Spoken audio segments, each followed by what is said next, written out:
হাগ্ৰামা মহিলাৰী ডাঙৰীয়াই নিজে যিহেতু যুক্তি বিশ্বাস নকৰে, নিজে যিহেতু গণতান্ত্ৰিক প্ৰক্ৰিয়াটো বিশ্বাস নকৰে, গতিকে তেখেতৰ দলৰ পৰা এইবিলাক হ'বই।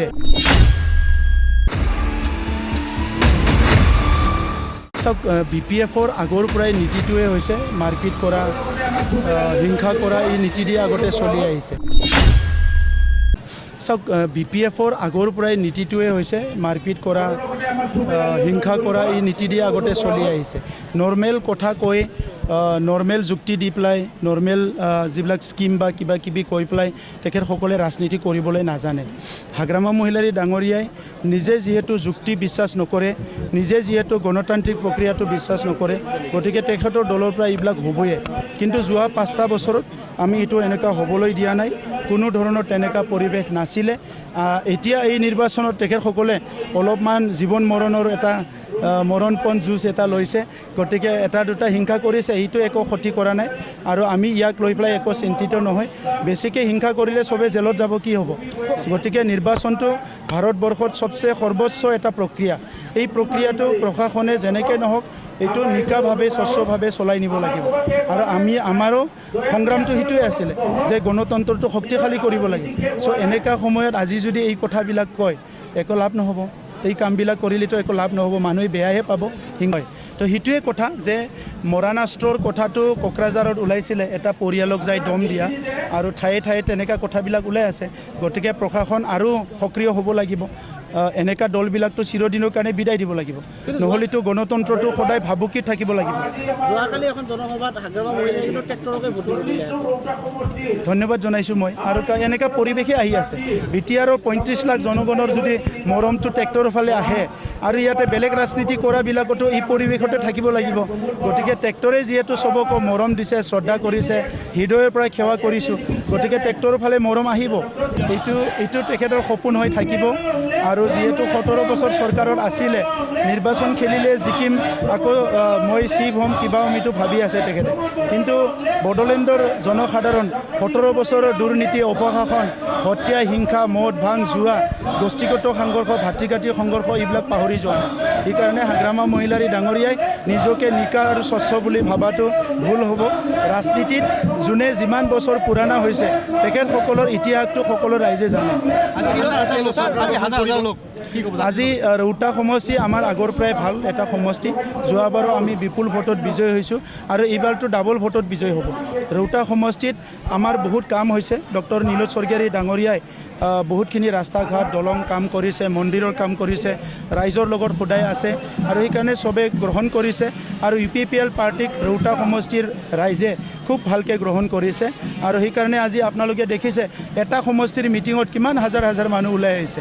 গতিকে ৰৌতা সমষ্টি ক্লিয়াৰ। মই আপোনালোকক এটা হিচাপ দি আছোঁ যে 40টা সমষ্টিত কোনো এটা সমষ্টিতে আমাৰ 7,000তকৈ কম পৰিয়াল নাই। 7,000 পৰিয়াল থকা মানে 21,000 ভোট। গতিকে 40টা সমষ্টিত 7,000ৰ কম পৰিয়াল থকা এটাও সমষ্টি নাই, মানে আমি সংখ্যাগৰিষ্ঠ লৈ পেলাই চৰকাৰ বনাই আছোঁ।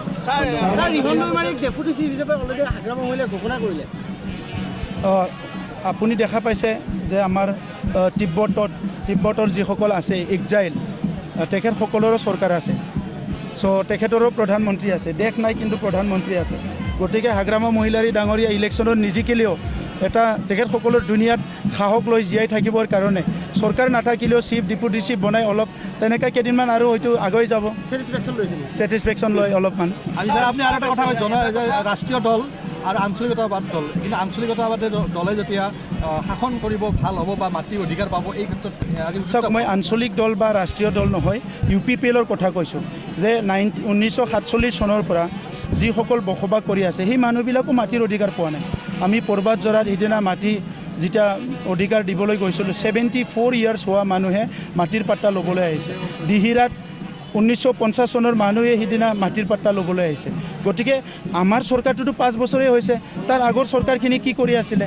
গতিকে আজি এইকাৰণে মই কৈছোঁ, আৰু আমি এনেকুৱা টুংটাং চৰকাৰ নহয় যে গোটেই আমাৰ তত্ত্বভিত্তিক কাম কৰা চৰকাৰ। গতিকে আমাৰ হাতত চব তথ্য আছে। 51 লাখ বিঘা মাটিত আমাৰ ঘৰ আছে আৰু খেতি আছে, আৰু ইয়াৰ ভিতৰত কোন জনগোষ্ঠী কেতিয়া আহিছে, কোন মানুহজন কেতিয়া আহিছে, ক'ত বহিছে, ইয়াৰ চব তথ্য পাতি আমাৰ তাত আছে। এইকাৰণে মই কৈছোঁ যে 1 লাখ আমাৰ ভূমিহীন লোক আছে, সেই সকলক আমি টাৰ্গেট লৈছোঁ যে 1 লাখ ভূমিহীন পৰিয়ালক যেনেকৈ ভূমি দিম। আৰু বাকীসকল যিসকলে ইয়াৰ খিলঞ্জীয়া মানে 2003 চনৰ আগৰ সকলোৱে আজি সাংবিধানিক অধিকাৰ পায়, সেইসকলক মাটিক অধিকাৰ দিবৰ কাৰণে যিখিনি ফ্ৰেম বনাব লাগে, যিখিনি পলিচি বনাব লাগে, সেইটো আমি ৰেডি কৰিছোঁ। ৰিম'ট কণ্ট্ৰল যদি চৰকাৰ হয়, ৰিম'ট কণ্ট্ৰল ক'ত থাকিব? দিছপুৰ থাকিব নে দিল্লীত থাকিব? বড়োলেণ্ডৰ ৰিম'ট কণ্ট্ৰল 26টা জনগোষ্ঠীৰ হাতত থাকিব লাগে, বড়োলেণ্ডৰ ভিতৰতে থাকিব লাগে, যাহাতে বানপানী আহিলে, ধুমুহা আহিলে আমি ৰিম'ট কণ্ট্ৰল বিচাৰি ফুৰিব লগা নহয়।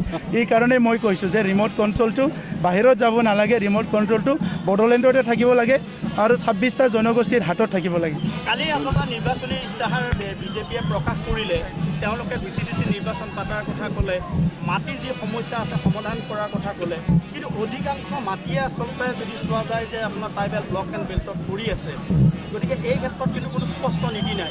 চাওক, নীতি আনিব নোৱাৰে। নীতি আনিবলৈ আপোনাৰ দূৰদৰ্শিতা লাগিব, আপোনাৰ সাহস লাগিব আৰু এই বিষয়টোৰ বহুত গভীৰভাৱে ষ্টাডি কৰিব লাগিব। নীতিটো আনিব পাৰিম আমিহে, অলৰেডি আনিছোঁ আমি। এতিয়া PGR VGRত আমি ভূমি দিব ওলাইছোঁ, অসমততো ইফালেতো পাৰা নাই, আমি দিয়া আৰম্ভই কৰি দিছোঁ। কেনেকৈ কৰিছোঁ? আমাৰ নীতিটো আমি বনাইছোঁ। ইয়াত আমাৰ যিটো ভূদান গ্ৰামদানৰ মাটিবিলাকত আমি অধিকাৰ দিছোঁ, এতিয়া আৰম্ভ হৈ গৈছে। চ' আইনটো, ভাৰতৰ আইনটো বহুত ফ্লেক্সিবলো হয়, বহুত মানে এইটো টাইটো হয়, কিন্তু আপুনি যদি ভালকৈ কৰিব বিচাৰে কৰিব পাৰে। আৰু বড়োলেণ্ডত আমি সেইকাৰণে সাহস দি পেলাই কৈছোঁ যে 70,000 পৰিয়াল মাটি কিনা বেচা কৰিছে, ৰেজিষ্টাৰো হৈছে। গতিকে অনাগত দিনত বাকীখিনি সমস্যা আমি সমাধান কৰিবলৈ আগবাঢ়ি গৈ আছোঁ।